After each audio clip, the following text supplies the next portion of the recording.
Heartbreaking episode of Mama June features death of Anna Cardwell as the new season of Mama June, Road to Redemption begins.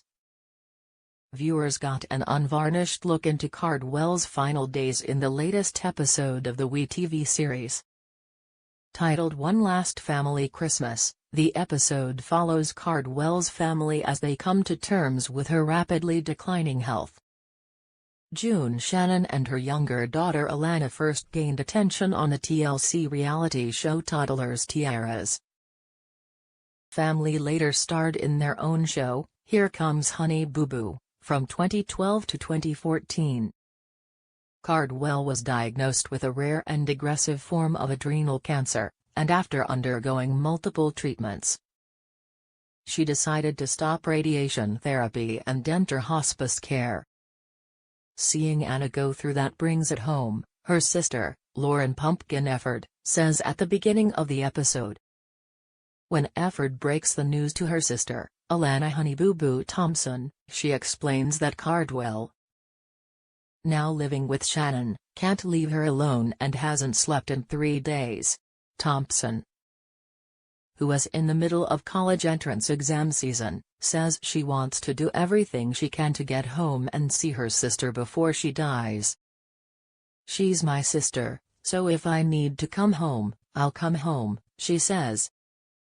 Meanwhile, Efford is busy preparing a Christmas spectacle to cheer Cardwell up. She is encouraged to hear that Thompson is coming home for a visit, but then everything changes. As Cardwell's health continues to deteriorate overnight, the family calls a hospice nurse, who tells them she believes Cardwell is in a transitional period. In a confessional interview, Shannon spoke about her fragile mental state. No matter how much you knew it was going to happen, it still sucks. It's like you only had a minute to process it, she says. Efford visits Cardwell with her children and sees firsthand how much their conditions have changed.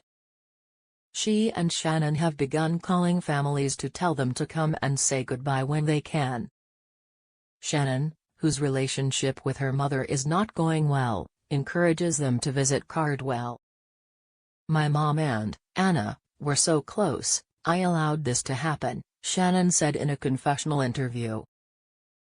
Efford responded in his own interview, at the end of the day, my mom did the right thing with Anna. This gesture touched Efford's heart. She asked everyone to get along, at least for her. When the nurses say they're working by the minute, by the hour, Efford tries to think of a way to change Thompson's flight so she can get home sooner. Anna's changes are happening so fast.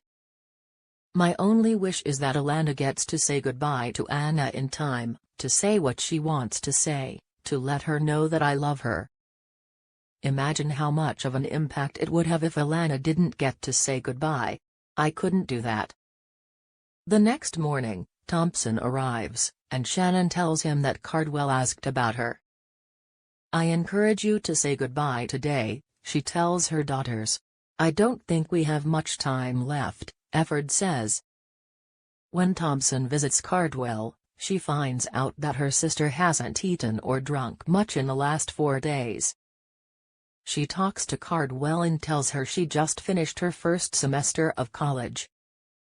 Cardwell, in a quiet voice, says something like, I'm so proud of you, Alana, in a confessional interview. Thompson gets emotional as she talks about the impact it had on her.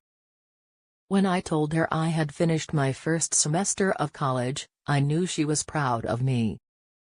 It's so crazy because I wanted Anna to be there to see me graduate from college, and now that's not going to happen, she said. A few hours later, a tearful Shannon spoke to producers outside the home, explaining that Cardwell likely only had one more day to live. Her last days of life were just so difficult, she said. Cardwell took her last breath surrounded by her loved ones. The next day, Shannon announced her daughter's death on social media, saying, Anna's not suffering anymore. So I feel like she's won the battle. The episode ends with Efford reflecting on life without Cardwell. I have to live with that now, pick myself up and move on," she said. "I'm not going to see them anymore." Thompson said of her sister's death, "We all sat there talking as she took her last breath. I really wish she could have been there to see me graduate, but it's okay because I know she's watching over me. Mama June Shannon wants to move out of the house where her daughter died. It's a nightmare. Mama June Shannon is hoping to move out of the house where her daughter died." The 44-year-old reality star lost her daughter Anna Chickadee Cardwell to cancer at the end of 2023 at just 29 years old. But wants to keep her 11-year-old granddaughter Caitlin, who now lives with her and her husband Justin, in the house where the tragedy happened. She told People magazine, "We want to move out soon because Anna died in the house, but for me. For Justin and Caitlin, it's just a constant reminder that everything happened here." The From Not to Hot star added that she and her family have been living in a constant nightmare since her daughter's death and wonder when on earth this will end. She said, "We're living in a constant nightmare, but for me, the last 6 months have been a struggle. I'm so emotional this morning. I'm not sure I'll ever wake up from this nightmare." But Mama June, who is also mother to Lauren, 24, and Alana Honey Boo Boo, 18, is finding solace in the fact that Anna's daughter reminds her of herself back then. She said, "Caitlin is Anna's twin through and through. She reminds me of Anna all the time. Caitlin is like Anna when she was 11. The way Anna has grown up. I mean, sometimes I look at Caitlin and it's not hard. I wouldn't say it was hard, but it's like, she's like your mom." Mama June's younger daughter Jessica said she also has bad days and wants to erase all the negative things that have happened to her family in recent months. "Anna wasn't a very emotional person, but for me, I just try to remember her with all the good things. I want to erase all the bad days," she said. "I have moments where I feel sad,